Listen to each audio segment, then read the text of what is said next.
कते सुंदर गीत गेल या तखन सब बैसल छलिए गइतिए दू ओइ पर ओकरा पूजाइयो गेलै एना गीत कहलिए जे कहलकै अपने से हमरा जा पड़त अब चल जा भाई गेला भांग के बेरा नहीं ठीक है गौरा भाई गेला भांग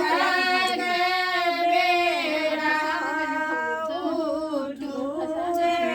गौरा हमें कैसे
देखिए ना तो चमनिया मुस्कान दे रही है